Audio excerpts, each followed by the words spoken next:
Part 11. West Clare, Ireland, March 1848. Father Michael Donoghue knew before he opened the door. Later he would try to convince himself otherwise. He would tell himself that perhaps Ryan had improved, perhaps the neighbours had arrived, perhaps the fever had broken, perhaps... But deep within him, before his hand touched the latch, he already knew the parochial house was too quiet. The door opened slowly, no fire burned brightly, no kettle sat upon the hearth. No footsteps crossed the floor. The house that had become a refuge for hundreds of dying parishioners felt suddenly empty. Donoghue stepped inside. "Patrick?" No answer. He moved quickly. "Patrick?" Still nothing. The bedroom door stood slightly open. He stopped. For a moment he could not enter. A priest who had walked into hundreds of deathbeds found himself afraid of one. Then he pushed the door open. Father Patrick Ryan lay exactly as Donoghue had left him. That was somehow the cruelest thing. There was no struggle, no sign of fear. His hands rested upon his chest. The small crucifix remained beside him. The candle beside the bed had burned almost completely away. Donoghue stood frozen. No. The word escaped before he realized he had spoken. No. He crossed the room in 2 steps. He placed his hand upon Ryan's shoulder. Cold. Not the sign of fever.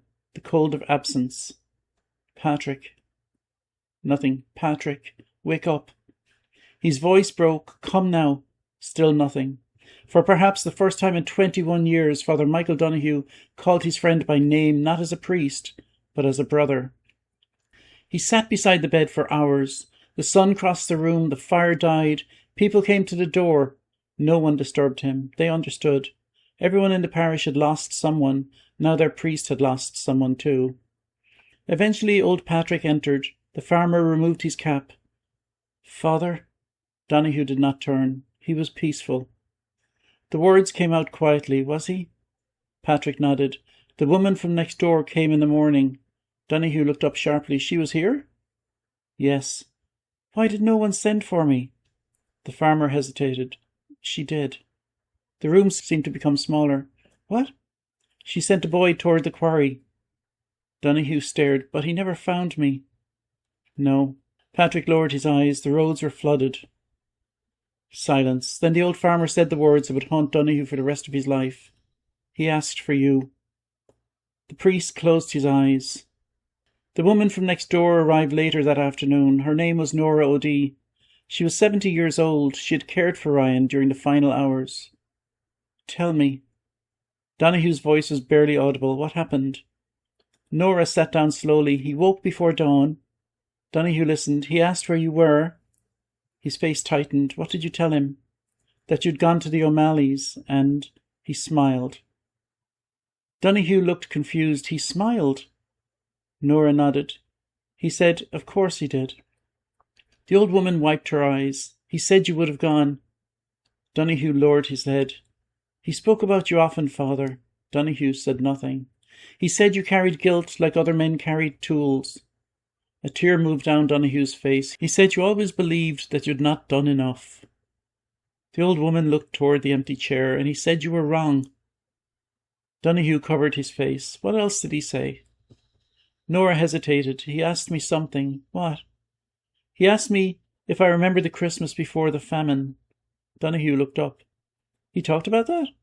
"He said it was the last Christmas where everyone came to Mass." The old woman's voice softened. "He said the church was so full that people stood outside." Donoghue smiled faintly. He hated standing outside. Nora smiled. "He said you complained because the choir sang too loudly." "I did." "He said you pretended to complain because you loved hearing them sing." Donoghue looked away because it was true. That evening, Donoghue opened the folded paper Ryan had given him days earlier. The paper was covered in Ryan's handwriting. A list. Not debts, not possessions. Names, parishioners. People needing visits, people needing food, people needing prayers. And at the bottom were 4 words. "Remember, Michael, not alone." Donoghue stared at the sentence for a long time. And then he wept. The funeral was held 3 days later, and the entire parish attended. People walked miles through rain and mud. Those who could not walk were carried. Those who had little brought what they could. A woman brought a candle. A fisherman brought flowers. An old man brought a piece of carved wood for the coffin. No one arrived empty-handed. At the graveside, Donoghue stood beside the open earth, the same place where they had buried hundreds, the same place where Ryan had stood beside him. Now he stood alone. The bishop had offered to send another priest. Donoghue declined. Not yet. Not until Patrick was buried. After the prayers were said, the men lowered the coffin. The rope slipped through Donoghue's hands. He did not let go immediately. For a moment he held on, as though refusing to accept the finality of it. Then slowly he released it. That night the parochial house was unbearable. Everywhere he looked was Ryan, the chair where he read, the cup he used, the books he had borrowed, the coat hanging beside the door. A person can leave a room, but they leave themselves behind everywhere. The following morning, Donoghue found Ryan's old boots beside the fireplace, and he picked them up. They were worn through, patched several times. The boots of a man who had spent his life walking towards suffering.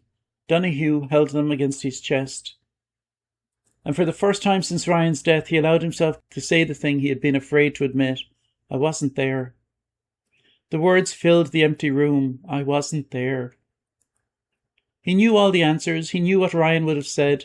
You were helping someone. You saved children. You did what I asked. You did what we both believed. He knew. But grief doesn't always listen to reason. Love is not a courtroom. The heart does not weigh evidence. It simply misses. Later that evening, Donoghue returned to the church. He knelt before the altar. Lord, his voice failed. He tried again. Lord, I've buried many.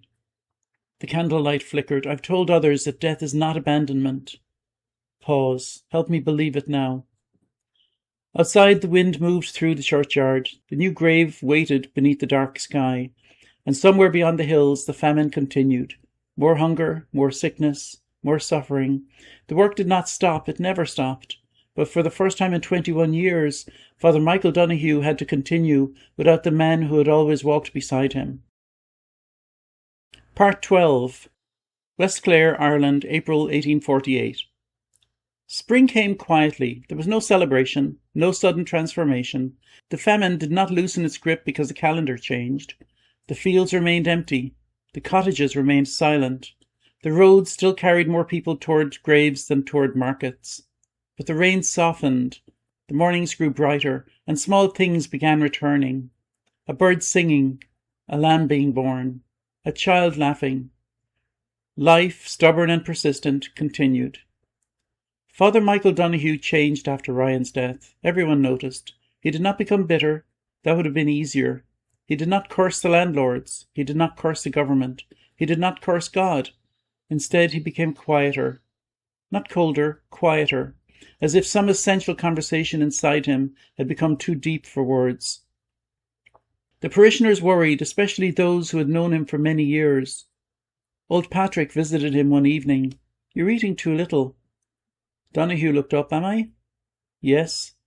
That sounds like something Ryan would have said. Patrick smiled sadly. Aye. The room became silent. Then Patrick spoke again. He would be angry with you. Donoghue looked surprised. Angry? Yes. Why? Because you're making him into a reason to suffer. The priest looked away. Patrick continued. That was never what he wanted. A week later, Donoghue went into the churchyard alone. He stood beside Ryan's grave. The earth had settled. The stone marker had not yet arrived. Only a wooden cross stood there. Simple, like the man himself. Donoghue knelt. Patrick? The name felt strange. Not because he had forgotten it, because he had no one left to say it to. I don't know how to do this. The wind moved through the grass. I've spent my whole life telling others that God gives strength. He looked down.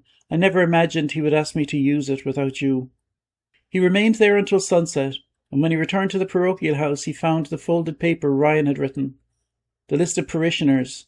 The last words, remember, Michael, not alone. He had read the words many times, but that evening they seemed different. Not a reminder that Ryan had been there, a reminder that Ryan still was. The next morning, Donoghue made an unusual request. He went to the churchyard with a shovel. The sexton, a young man named Seamus, found him there. Father? Donoghue continued digging. Go home, Seamus. The young man stared. What are you doing? Finishing something. Father, you cannot dig a grave yourself. Donoghue stopped. For a moment he looked older than his years. I know. Seamus stepped closer. Then let me help.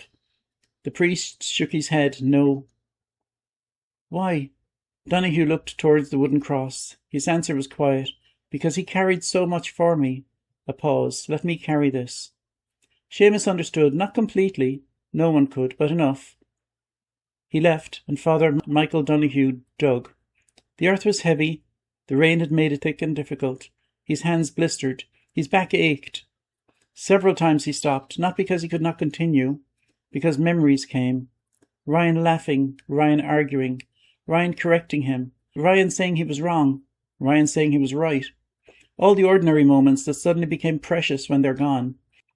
As he dug, he remembered the first day Ryan arrived, a nervous young curate standing at the door, unsure, eager, terrified. Donoghue remembered saying, "Do not worry, the people here are good." Ryan had replied, "I wasn't worried about them." "What then?" "I was worried if I'd be good enough for them." Donoghue had laughed. "You will be." "How do you know?" "Because you worry about it."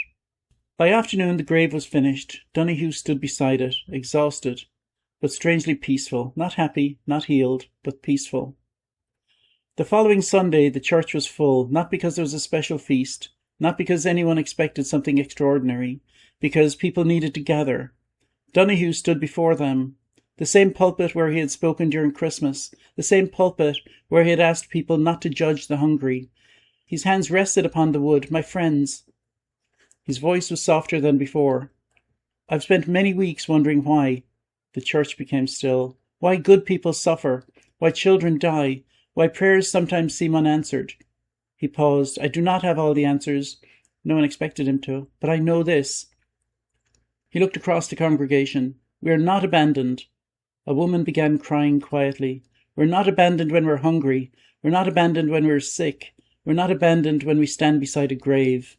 His voice trembled. "Because love does not end where life ends." After Mass, people remained. They always did. The church had become more than a building. It was the one place where grief could be shared. An old fisherman approached. "Father?" "Yes." "I think Father Ryan would have liked that." Donoghue smiled. "I think he would have corrected it." The fisherman laughed. "Aye." A pause, then said it was good. Donoghue looked toward the altar. Yes, he would. Months later, travellers passing through West Clare would remark upon a strange thing. They would see a priest walking alone, always visiting, always carrying the small black bag containing the sacraments. They would hear stories of a priest who sat with the dying, who brought food to families who had none, who remembered the time of children long after they were gone. They would say, "That priest has remarkable strength." But those who knew him understood it was not his strength alone. Years afterward, when Father Michael Donoghue was an old man, a young priest asked him, "Father, how did you survive those years?" Donoghue looked toward the churchyard, toward the simple stone marking Ryan's grave. He was quiet for a long time. Then he answered, "I did not survive them alone." The young priest looked confused. "But Father..." Donoghue smiled gently. "There are people God sends into our lives. And when they leave this world, they do not truly leave. They leave behind the courage they gave us." The young priest followed his gaze. "Father Ryan?" Donoghue nodded, "Yes." A pause. "He taught me something." "What?" The old priest smiled. "That sometimes the greatest act of faith is simply continuing." And so the two priests remained together in the memory of the parish, one in the ground, one still walking, both carrying the same burden, both serving the same people, both answering the same call, because the famine had taken much from West Clare. It had taken homes, families, dreams, generations, but it had not taken everything. It had not taken kindness. It had not taken compassion. It had not taken love. And beneath the old stones of the churchyard, where the Atlantic winds continued to blow across the graves of the forgotten, Father Patrick Ryan rested, and above him walked Father Michael Donoghue, not alone, never alone.